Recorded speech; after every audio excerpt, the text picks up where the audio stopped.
क्या नूतन जिंदा है? अस्पताल के गुप्त कमरे में कैद है अनिरुद्ध का पहला प्यार। जनक की कहानी में अब तक का सबसे सनसनीखेज और रोंगटे खड़े कर देने वाला खुलासा होने जा रहा है, जो बोस परिवार के अतीत के सारे पन्ने पलट कर रख देगा। संजना टीवी पर आज मैं संजना आपको उस गुप्त तहखाने की सच्चाई बताऊंगी, जिसे अर्शी और अनिरुद्ध ने दुनिया से सालों तक छिपा कर रखा। शहर के बाहरी इलाके में स्थित एक पुराने और वीरान अस्पताल की तीसरी मंजिल, जहां किसी का भी जाना मना है, वहां एक ऐसा राज दफन है जो अगर बाहर आ गया तो अनिरुद्ध की बसी बसाई गृहस्थी तिनके की तरह बिखर जाएगी। एसपी ऋषि को एक गुप्त सूचना मिली थी कि इस अस्पताल के पिछले हिस्से में कुछ अवैध गतिविधियां चल रही हैं, लेकिन वो ये नहीं जानता था कि अपनी ड्यूटी निभाते हुए वो अपनी ही जिंदगी के सबसे बड़े सच से टकराने वाला है। अस्पताल की उस सुनसान गलियारी में कदम रखते ही ऋषि को एक अजीब सी बेचैनी महसूस हुई, जैसे कोई रूह उसे अपनी ओर खींच रही हो। भारी लोहे के दरवाजों के पीछे, जहां ऑक्सीजन की मशीनें निरंतर धड़क रही थीं, वहां एक औरत को सालों से बेसुध हालत में रखा गया है। ऋषि ने जब उस कमरे का ताला तोड़ा तो उसकी आंखों के सामने जो नज़ारा था, उसने उसके पैरों तले जमीन खिसका दी। सफ़ेद चादरों के बीच लिपटी हुई वो औरत कोई और नहीं, बल्कि हूबहू झनक जैसी दिख रही थी। वही झनक जिसे सालों पहले मरा हुआ मान लिया गया था, जिसे नूतन के नाम से दुनिया जानती थी और जो अनिरुद्ध का पहला और सच्चा प्यार थी। संजना टीवी के इस विशेष भाग में ये जानना बहुत ज़रूरी है कि इस औरत का अस्तित्व ही अनिरुद्ध और अर्शी की सबसे बड़ी कमज़ोरी है। अर्शी ने सालों पहले अपनी ईर्ष्या की आग में झनक को रास्ते से हटाने की साजिश रची थी, लेकिन उसने उसे मार डाला था या उसे जिंदा मौत के हवाले कर दिया था, ये आज तक एक पहेली बनी हुई थी। ऋषि ने कांपते हाथों से उस औरत की मेडिकल फाइल उठाई, जिस पर मरीज का नाम गुप्त रखा गया था, लेकिन अनिरुद्ध का हस्ताक्षर उस फाइल के हर पन्ने पर गवाही दे रहा था कि वो इस गुनाह में बराबर का भागीदार है। अब सबसे बड़ा सवाल ये है कि अगर पुरानी झनक यानी नूतन जिंदा है, तो अर्शी ने अपनी बेटी अदिति की शादी ऋषि से करवाते वक्त ये राज क्यों छिपाया? और अनिरुद्ध, जो हमेशा खुद को पाक साफ दिखाता रहा, वो अपनी ही पत्नी को इस तरह तिल तिल मरने के लिए कैसे छोड़ सकता है? संजना टीवी पर संजना इस गहरी साजिश की परतों को खोल रही है, जहां ऋषि अब धर्म संकट में फंस गया है। एक तरफ उसका फर्ज है कि वो इस जुल्म के खिलाफ आवाज उठाए और उस औरत को आज़ाद करे, और दूसरी तरफ उसका रिश्ता है जो उसे अनिरुद्ध और अर्शी का दामाद बनाता है। जैसे ही ऋषि ने उस कमरे में रखे मॉनिटर की आवाज़ सुनी, उसे एहसास हुआ कि झनक अभी भी संघर्ष कर रही है। वो वापस आने की कोशिश कर रही है ताकि वो अपनी बेटी झनक के साथ हो रहे अन्याय का बदला ले सके। ये खुलासा केवल एक औरत के जिंदा होने का नहीं है, बल्कि ये अदिति के उस अहंकार पर करारा तमाचा है जिसके दम पर वो ऋषि पर अपना हक जमाती है। ऋषि के दिमाग में अब एक ही बात घूम रही थी कि कैसे अनिरुद्ध ने अपनी आंखों के सामने अपनी ही बेटी को उसकी मां की ममता से दूर रखा और उसे अनाथ होने का एहसास दिलाया। संजना टीवी के इस विश्लेषण से ये साफ है कि आने वाले समय में जब ये राज सबके सामने आएगा, तो आदिति और अर्शी का सिर शर्म से झुक जाएगा और अनिरुद्ध को अपने किए की सबसे बड़ी सजा भुगतनी पड़ेगी। अभी ऋषि ने उस औरत का चेहरा पूरी तरह से साफ नहीं देखा था, लेकिन उसकी धुंधली सी झलक ही ये बताने के लिए काफ़ी थी कि बोस परिवार का सबसे डरावना सच अब बेनकाब होने के करीब है। ऋषि ने उस अस्पताल के कमरे से कुछ ऐसी तस्वीरें और सबूत जुटाए हैं जो ये साबित करते हैं कि अनिरुद्ध हर महीने उस अस्पताल के गुप्त खर्चों के लिए एक मोटी रकम चुकाता था। ये कोई इलाज नहीं, बल्कि एक जुर्म को दबाने की कीमत थी जो अनिरुद्ध अपनी प्रतिष्ठा बचाने के लिए दे रहा था। संजना टीवी पर संजना आपको उस मंजर की कल्पना करवा सकती है जब ये सच छोटी झनक के सामने आएगा। उसकी माँ, जिसके लिए उसने बरसों आंसू बहाए, जिसे वो मर चुकी समझती थी, वो इसी शहर के एक अंधेरे कमरे में कैद है। ऋषि का पुलिसिया दिमाग अब तेजी से काम करने लगा है। उसे समझ आ गया है कि अनिरुद्ध और अर्शी ने मिलकर न केवल झनक की जिंदगी बर्बाद की, बल्कि उसे भी एक ऐसे रिश्ते यानी आदिति में बांध दिया जो झूठ की बुनियाद पर टिका है। अस्पताल की उस गुप्त गलियारे की दीवारों पर जो सन्नाटा था, वो अब ऋषि की चीख बनकर फूटने वाला है। उसने फैसला कर लिया है कि वो इस राज का पर्दाफाश करके रहेगा, चाहे इसके लिए उसे अपने ही ससुर को सलाखों के पीछे क्यों न डालना पड़े। ऋषि की धड़कनें उस वक्त थम सी गईं जब उसने मेडिकल फाइल के अंतिम पन्ने पर अनिरुद्ध के वो हस्ताक्षर देखे, जो सालों पुराने थे लेकिन आज भी उतने ही साफ थे जैसे कल ही किए गए हों। संजना टीवी पर संजना आपको इस खौफनाक हकीकत के उस मोड़ पर ले जा रही है जहां एक तरफ फर्ज की बेड़ियां हैं और दूसरी तरफ अपनों का दिया हुआ गहरा जख्म। उस गुप्त कमरे की हवा में दवाइयों की एक अजीब सी महक घुली हुई थी, जो ये चीख चीख कर कह रही थी कि यहाँ किसी की जिंदगी को जबरदस्ती रोक कर रखा गया है। ऋषि ने जब उस बेसुध पड़ी औरत के करीब जाकर उसके चेहरे से ऑक्सीजन मास्क को हल्का सा हटाया, तो उसकी आंखों के सामने पुरानी झनक की वो धुंधली सी छवि उभर आई जिसे उसने पुरानी तस्वीरों में देखा था। वही नक्काशीदार चेहरा, वही मासूमियत जो अब वक्त की मार और बेरहम इलाज की वजह से पीली पड़ चुकी थी। ऋषि को यकीन नहीं हो रहा था कि जिस इंसान को वो अपना आदर्श मानता था, वो अनिरुद्ध इतना बड़ा अपराधी हो सकता है कि उसने अपनी ही पत्नी को दुनिया की नज़रों में मारकर यहाँ एक जिंदा लाश बनाकर छोड़ दिया।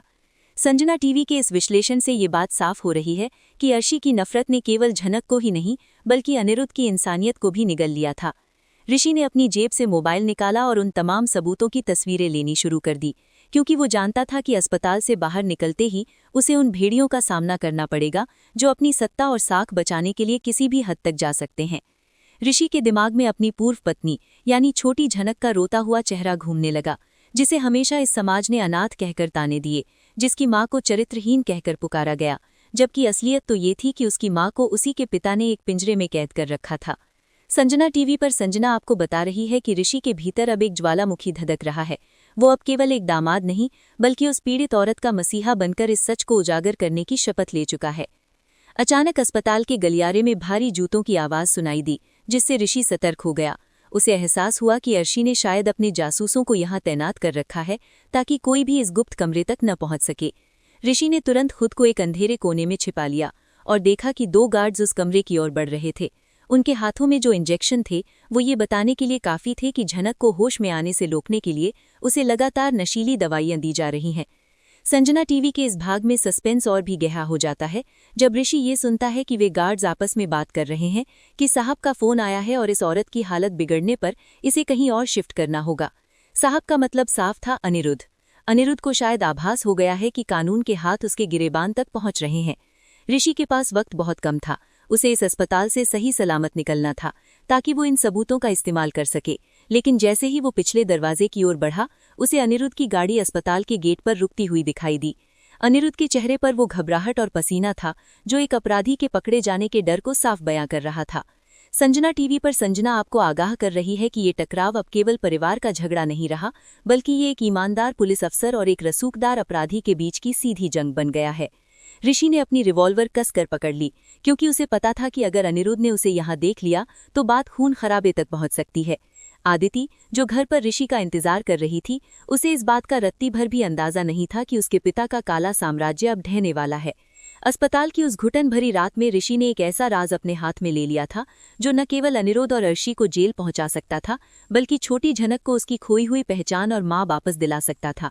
संजना टीवी के इस विश्लेषण से ये बात साफ हो रही है कि अनिरुद्ध ने ये सब शायद अर्शी के दबाव में किया हो, लेकिन कानून की नज़र में गुनहगार तो वो भी है। ऋषि ने अंधेरे का फायदा उठाते हुए अस्पताल की दीवार फांदी और अपनी गाड़ी तक पहुंचा, लेकिन उसके पीछे एक काली गाड़ी लग चुकी थी। ये साफ था कि अर्शी ने अपने गुंडों को ऋषि का पीछा करने के लिए भेज दिया है। अब ये देखना होगा कि क्या ऋषि इस सच को दुनिया के सामने ला पाएगा या फिर झनक का ये राज फिर से उस गुप्त कमरे की दीवारों में हमेशा के लिए दफन हो जाएगा। ऋषि की धड़कनें उस वक्त थम सी गईं जब उसने मेडिकल फाइल के अंतिम पन्ने पर अनिरुद्ध के वो हस्ताक्षर देखे जो सालों पुराने थे लेकिन आज भी उतने ही साफ थे जैसे कल ही किए गए हों। संजना टीवी पर संजना आपको इस खौफनाक हकीकत के उस मोड़ पर ले जा रही है जहां एक तरफ फर्ज की बेड़ियां हैं और दूसरी तरफ अपनों का दिया हुआ गहरा जख्म। उस गुप्त कमरे की हवा में दवाइयों की एक अजीब सी महक घुली हुई थी जो ये चीख चीख कर कह रही थी कि यहाँ किसी की जिंदगी को जबरदस्ती रोक कर रखा गया है। ऋषि ने जब उस बेसुध पड़ी औरत के करीब जाकर उसके चेहरे से ऑक्सीजन मास्क को हल्का सा हटाया तो उसकी आंखों के सामने पुरानी झनक की वो धुंधली सी छवि उभर आई जिसे उसने पुरानी तस्वीरों में देखा था। वही नक्काशीदार चेहरा, वही मासूमियत जो अब वक्त की मार और बेरहम इलाज की वजह से पीली पड़ चुकी थी। ऋषि को यकीन नहीं हो रहा था कि जिस इंसान को वो अपना आदर्श मानता था, वो अनिरुद्ध इतना बड़ा अपराधी हो सकता है कि उसने अपनी ही पत्नी को दुनिया की नज़रों में मारकर यहाँ एक जिंदा लाश बनाकर छोड़ दिया। संजना टीवी के इस विश्लेषण से ये बात साफ हो रही है कि अर्शी की नफरत ने केवल झनक को ही नहीं बल्कि अनिरुद्ध की इंसानियत को भी निगल लिया था। ऋषि ने अपनी जेब से मोबाइल निकाला और उन तमाम सबूतों की तस्वीरें लेनी शुरू कर दी, क्योंकि वो जानता था कि अस्पताल से बाहर निकलते ही उसे उन भेड़ियों का सामना करना पड़ेगा जो अपनी सत्ता और साख बचाने के लिए किसी भी हद तक जा सकते हैं। ऋषि के दिमाग में अपनी पूर्व पत्नी यानी छोटी झनक का रोता हुआ चेहरा घूमने लगा, जिसे हमेशा इस समाज ने अनाथ कहकर ताने दिए, जिसकी माँ को चरित्रहीन कहकर पुकारा गया, जबकि असलियत तो ये थी कि उसकी माँ को उसी के पिता ने एक पिंजरे में कैद कर रखा था। संजना टीवी पर संजना आपको बता रही है कि ऋषि के भीतर अब एक ज्वालामुखी धधक रहा है। वो अब केवल एक दामाद नहीं बल्कि उस पीड़ित औरत का मसीहा बनकर इस सच को उजागर करने की शपथ ले चुका है।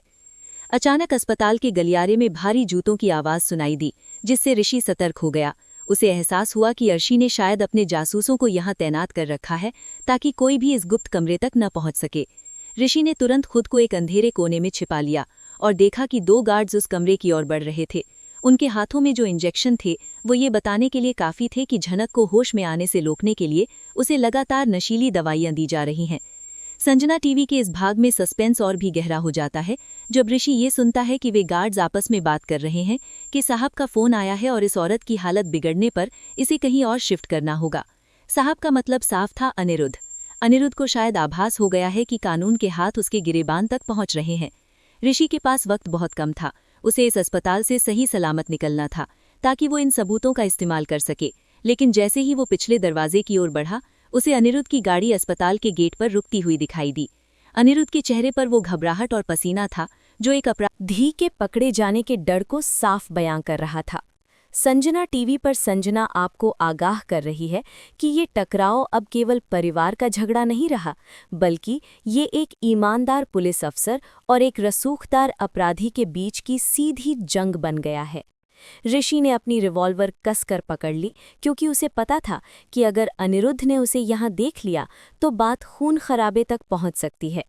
अदिति, जो घर पर ऋषि का इंतजार कर रही थी, उसे इस बात का रत्ती भर भी अंदाजा नहीं था कि उसके पिता का काला साम्राज्य अब ढहने वाला है।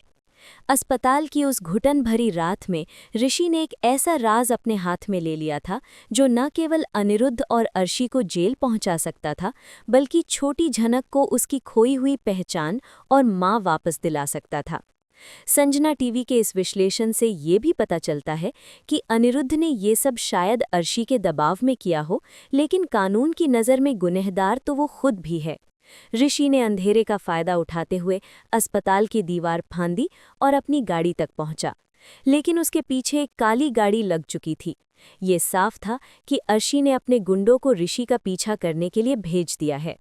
अब ये देखना होगा कि क्या ऋषि इस सच को दुनिया के सामने ला पाएगा या फिर झनक का ये राज फिर से उस गुप्त कमरे की दीवारों में हमेशा के लिए दफन हो जाएगा। संजना टीवी पर संजना अब आपको उस रोंगटे खड़े कर देने वाले पीछा करने के मंजर की ओर ले जा रही है, जहां सड़क पर दौड़ती ऋषि की गाड़ी के पीछे मौत साया बनकर मंडरा रही थी। अर्शी ने अपने गुंडों को साफ हिदायत दी थी कि ऋषि के पास मौजूद वो सबूत किसी भी कीमत पर पुलिस मुख्यालय नहीं पहुंचने चाहिए, चाहे इसके लिए ऋषि की जान ही क्यों ना लेनी पड़े। सन्नाटे से भरी सड़क पर टायरों की चीख और पीछे से आती तेज रोशनी ऋषि को ये एहसास करा रही थी कि वो जिस दलदल में हाथ डाल चुका है वो उसकी कल्पना से कहीं ज्यादा गहरा है। ऋषि ने अपनी गाड़ी की रफ्तार बढ़ाते हुए शहर के मुख्य रास्ते के बजाय पतली गलियों का रुख किया ताकि वो उन हमलावरों को चकमा दे सके। संजना टीवी के इस भाग में आप जानेंगे कि कैसे एक मां की ममता और एक पति के जुनून के बीच ऋषि का ज़मीर उसे हार मानने से रोक रहा था। वो बार बार अपनी बगल की सीट पर रखी उस मेडिकल फाइल को देख रहा था जो न केवल अनिरुद्ध के पतन का कारण बनने वाली थी, बल्कि सालों से न्याय का इंतजार कर रही पुरानी झनक के लिए रिहाई का परवाना भी थी। उधर अस्पताल के भीतर अनिरुद्ध जब उस गुप्त कमरे में पहुंचा और उसने वहां टूटा हुआ ताला और बिखरी हुई फाइलें देखीं तो उसके हाथ पांव फूल गए। उसे समझ आ गया कि जो राज उसने अपनी आत्मा बेचकर दफन किया था वो कब्र से बाहर निकल चुका है। अनिरुद्ध ने तुरंत अर्शी को फोन किया और उसकी कांपती आवाज ने अर्शी के भीतर के उस शैतान को जगा दिया जो हमेशा से झनक का वजूद मिटाना चाहता था।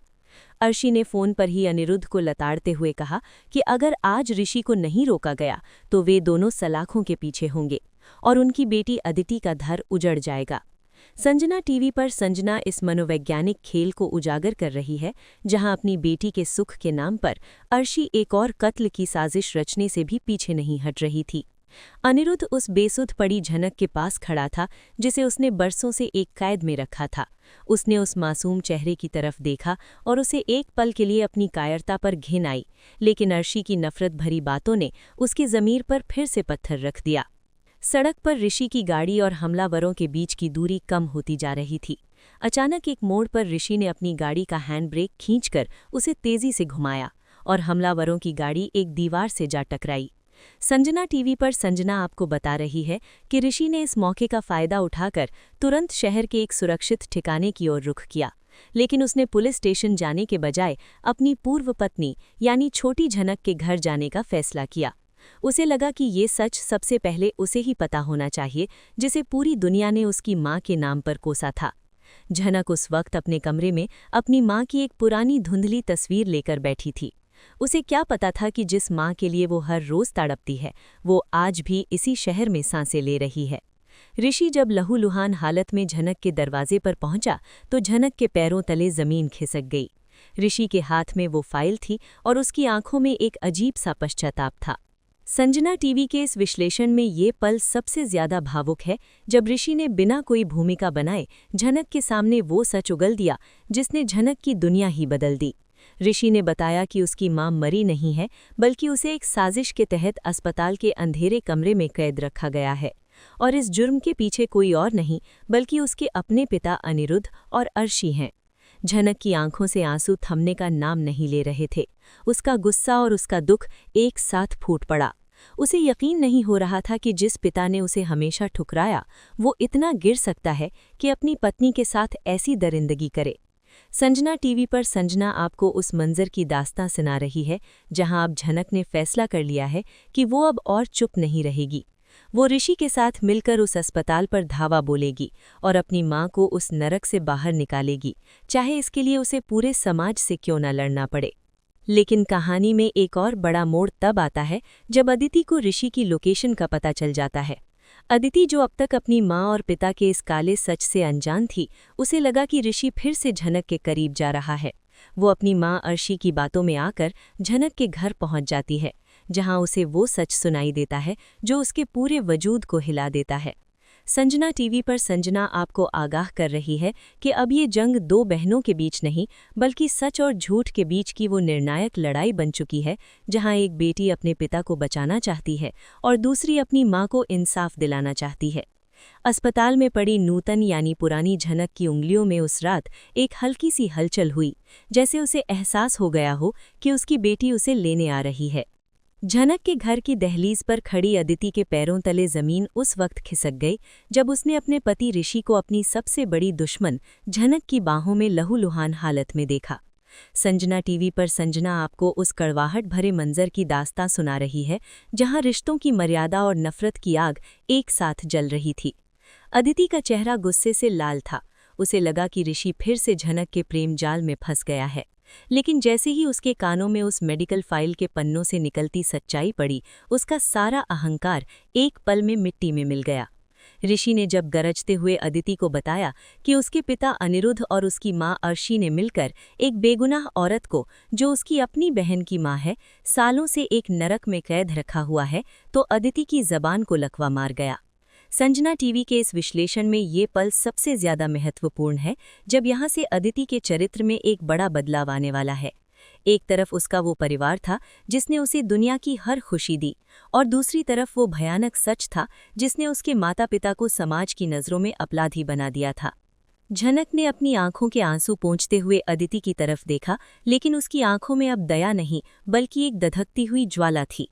झनक ने अदिति को ललकारते हुए कहा कि आज तक अपनी माँ के घमंड में चूर होकर वो उसे नीचा दिखाती रही, लेकिन आज उसी की माँ ने एक औरत की अजमत और उसकी जिंदगी को नीलाम किया है। संजना टीवी पर संजना आपको बता रही है कि ऋषि ने बिना वक्त गंवाए अपनी पुलिस टीम को फोन कर दिया और उस वीरान अस्पताल को चारों तरफ से घेरने का हुक्म दे दिया। उसे पता था कि अनिरुद्ध अब उस बेसुध पड़ी औरत को वहां से हटाने की कोशिश जरूर करेगा। उधर अस्पताल के भीतर अनिरुद्ध के पसीने छूट रहे थे। उसने अर्शी के दबाव में आकर 2 वार्ड बॉयज को बुलाया और उन्हें हुक्म दिया कि नूतन को पिछली एम्बुलेंस से निकालकर किसी ऐसे गुप्त ठिकाने पर ले जाएं जहां परिंदा भी पर न मार सके। अनिरुद्ध के हाथ कांप रहे थे जब वो उस औरत के पास पहुंचा जिसे उसने कभी अपनी दुनिया माना था। झनक यानी नूतन की आंखों की पलकें अचानक फड़फड़ाईं, जैसे उसे अपनी बेटी की पुकार सुनाई दे रही हो। संजना टीवी के दर्शकों के लिए ये दृश्य रोंगटे खड़े कर देने वाला है, क्योंकि सालों के बाद नूतन को हल्का सा होश आ रहा था। उसने धुंधली नजरों से अनिरुद्ध को देखा और उसके सूखे होंठों से एक ही लफ्ज निकला, झनक। ये नाम सुनते ही अनिरुद्ध के कलेजे पर सांप लौट गया। उसे एहसास हुआ कि जिस गुनाह को वो छुपाना चाहता था वो अब खुद अपनी आवाज ढूंढ रहा है। अर्शी फोन पर चिल्ला रही थी कि उसे खत्म कर दो, लेकिन अनिरुद्ध के भीतर का बचा हुआ इंसान उसे ऐसा करने से रोक रहा था।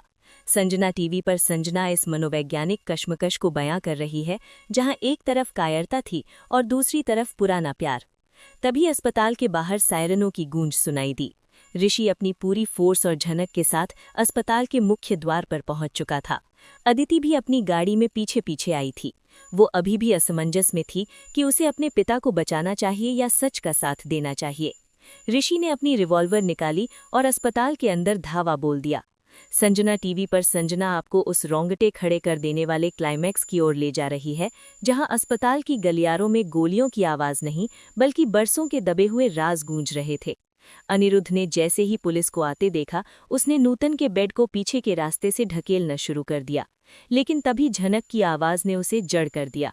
झनक ने अपने पिता को पुकारते हुए कहा कि अगर आज उसने अपनी मां को उसे नहीं सौंपा तो वो वहीं अपनी जान दे देगी। अस्पताल के उस पिछले गलियारे में आमना सामना हुआ। एक तरफ अनिरुद्ध था जो अपनी लाज बचाने के लिए अपनी ही पत्नी को ढाल बना रहा था, और दूसरी तरफ ऋषि और झनक थे जो इंसाफ की गुहार लगा रहे थे। संजना टीवी के इस भाग में सबसे बड़ा धमाका तब हुआ जब अदिति ने आगे बढ़कर अनिरुद्ध का रास्ता रोक लिया। अदिति ने कांपती हुई आवाज में अपने पिता से कहा कि उसने कभी नहीं सोचा था कि उसके आदर्श पिता इतने बड़े गुनहगार निकलेंगे। अदिति का ये स्टैंड अर्शी के लिए सबसे बड़ा झटका था, क्योंकि उसकी अपनी बेटी ही अब उसके खिलाफ खड़ी हो गई थी। ऋषि ने अनिरुद्ध के हाथों में हथकड़ी पहनाई और झनक दौड़कर उस बेड के पास पहुंची जहां उसकी मां बेसुध पड़ी थी। मां और बेटी का ये मिलाप बरसों के बाद हुआ था, लेकिन खुशी से ज्यादा वहां गम के बादल छाए थे, क्योंकि नूतन की हालत नाजुक थी। संजना टीवी पर संजना आपको बता रही है कि अनिरुद्ध की गिरफ्तारी के साथ ही अर्शी का साम्राज्य ढह गया। अर्शी को जैसे ही पता चला कि अनिरुद्ध पकड़ा गया है, उसने घर के सारे सबूत मिटाने की कोशिश की, लेकिन ऋषि ने पहले ही वहां एक पुलिस की टीम भेज दी थी। झनक ने अपनी मां का हाथ थाम रखा था और नूतन ने धीरे से अपनी आंखें खोलीं। उसने अपनी बेटी को पहचाना और उसकी आंखों से एक कतरा आंसू गिरा, जो इस बात का गवाह था कि अंधेरा चाहे कितना भी गहरा क्यों न हो, सच का सूरज एक दिन जरूर निकलता है। लेकिन कहानी अभी खत्म नहीं हुई है, क्योंकि अर्शी अब भी फरार है और वो झनक और ऋषि को बर्बाद करने के लिए अपनी आखिरी चाल चलने की तैयारी कर रही है। अस्पताल की उन सफ़ेद दीवारों के बीच जहां सन्नाटा भी चीख रहा था, बरसों बाद न्याय की एक लौ जलती हुई दिखाई दी। संजना टीवी पर मैं संजना आपको उस विनाशकारी अंत की ओर ले जा रही हूं, जहां अर्शी का साम्राज्य खंडहर बनकर बिखर गया और झनक की तपस्या सफल हुई। अनिरुद्ध की गिरफ्तारी ने बोस परिवार के उस नकाब को उतार फेंका था जिसे उन्होंने शालीनता के नाम पर ओढ़ रखा था। लॉकअप की सलाखों के पीछे बैठा अनिरुद्ध अब उस बेबसी का स्वाद चख रहा था जो उसने सालों पहले अपनी पत्नी नूतन को चखने पर मजबूर किया था। लेकिन कहानी का सबसे भयानक हिस्सा अभी बाकी था, क्योंकि अर्शी जो एक घायल नागिन की तरह बिलबिला रही थी, उसने अपनी हार स्वीकार नहीं की थी। वो जानती थी कि अगर नूतन पूरी तरह होश में आ गई और उसने अदालत में गवाही दे दी तो अर्शी को फांसी या उम्र कैद से कोई नहीं बचा पाएगा। संजना टीवी के पास ये सनसनीखेज खबर है कि फरार अर्शी ने पुलिस की आंखों में धूल झोंक कर उसी अस्पताल में नर्स का भेष धरकर प्रवेश किया जहां नूतन और झनक एक साथ थे। हॉस्पिटल के उस आईसीयू वार्ड में जहां नूतन को कड़ी सुरक्षा के बीच रखा गया था, वहां अर्शी एक आखिरी और घातक वार करने के इरादे से पहुंची थी। उसके हाथ में जहर का वो इंजेक्शन था जो नूतन की धड़कनें हमेशा के लिए शांत कर सकता था। संजना टीवी पर संजना आपको उस रोंगटे खड़े कर देने वाले पल का हाल सुना रही है जब अर्शी ने नूतन के करीब पहुंचकर इंजेक्शन की सुई उसकी नसों में चुभाने की कोशिश की, लेकिन तभी किस्मत ने एक ऐसी करवट ली कि अर्शी की रूह कांप गई। नूतन, जिसे डॉक्टर्स ने कोमा जैसी स्थिति में बताया था, उसने अचानक अर्शी का हाथ पकड़ लिया। नूतन की आंखों में वो तेज था जो बरसों के अत्याचार ने भी कम नहीं किया था। उसने अपनी कड़क आवाज में अर्शी को उसके नाम से पुकारा, जिससे अर्शी के हाथ से वो इंजेक्शन नीचे गिर गया। इसी बीच झनक और ऋषि, जो पास के कमरे में सीसीटीवी फुटेज देख रहे थे, भागते हुए अंदर आए और अर्शी को रंगे हाथों पकड़ लिया। संजना टीवी के इस अंतिम विश्लेषण में ये देखना सबसे ज्यादा सुकून भरा था कि जब ऋषि ने अपनी सगी सास अर्शी के हाथों में हथकड़ी पहनाई तो अर्शी का वो पुराना घमंड पानी पानी हो गया। अर्शी पागलों की तरह चिल्लाने लगी कि ये सब उसका है और उसने जो भी किया अपनी बेटी अदिति के लिए किया। लेकिन तभी कमरे के दरवाजे पर अदिति खड़ी दिखाई दी। अदिति की आंखों में अपनी मां के प्रति नफरत और शर्म साफ नजर आ रही थी। अदिति ने वहीं सबके सामने अपनी शादी की अंगूठी निकालकर ऋषि को लौटा दी और ये स्वीकार किया कि जो रिश्ता झूठ और किसी की जिंदगी की तबाही पर टिका हो वो उसे मंजूर नहीं है। संजना टीवी पर संजना आपको बता रही है कि अदिति का ये फैसला झनक के लिए सबसे बड़ी जीत थी, क्योंकि उसे केवल अपनी मां ही नहीं मिली बल्कि अपनी उस बहन का सम्मान भी मिला जिसे अर्शी ने हमेशा जहर पिलाया था। अदालत की कार्यवाही शुरू होते ही अनिरुद्ध और अर्शी के सारे काले कारनामे एक एक करके दुनिया के सामने आए। नूतन ने जब व्हीलचेयर पर बैठकर अपनी गवाही दी तो जज के साथ साथ वहां मौजूद हर इंसान की आंखें नम हो गईं। अनिरुद्ध को अपनी ही पत्नी और बेटी के खिलाफ साजिश रचने के जुर्म में 10 साल की सजा सुनाई गई, जबकि अर्शी को हत्या की कोशिश और अपहरण के जुर्म में उम्र कैद की सजा मिली। संजना टीवी पर संजना इस सुखद अंत की गवाह बन रही है जहां झनक को उसका वो परिवार वापस मिला जिसकी वो हमेशा से हकदार थी। नूतन अब धीरे धीरे स्वस्थ हो रही थी और झनक ने अपनी मां की अधूरी इच्छा को पूरा करने के लिए नृत्य की दुनिया में फिर से कदम रखा। ऋषि जो अब कानूनी रूप से स्वतंत्र था, उसने झनक से एक बार फिर से अपनी जिंदगी शुरू करने का वादा किया, लेकिन इस बार किसी दबाव में नहीं बल्कि सच्चे प्रेम के साथ। बोस परिवार का वो आलीशान घर अब खाली हो चुका था, लेकिन झनक और नूतन के छोटे से आशियाले में खुशियों की रौनक लौट आई थी। संजना टीवी के इस खास एपिसोड के अंत में ये संदेश साफ है कि सच को दबाया जा सकता है लेकिन उसे मिटाया नहीं जा सकता। अर्शी और अनिरुद्ध ने अपनी सत्ता के नशे में जिस दिए को बुझाना चाहा था, वही दिया आज उनकी पूरी सल्तनत को जलाकर राख कर चुका है। झनक ने अपनी मां का हाथ थामकर उस मंजिल की ओर उड़ान भरी जहां केवल संगीत, नृत्य और सच का वास था। संजना टीवी पर मैं संजना, झनक और नूतन के इस संघर्षपूर्ण सफर के सुखद अंत की घोषणा करती हूँ। आने वाले समय में टीवी की दुनिया के और भी ऐसे ही राज और अपडेट्स के साथ मैं आपके पास लौटती रहूंगी। संजना टीवी के साथ जुड़े रहने के लिए आप सभी का हृदय से आभार।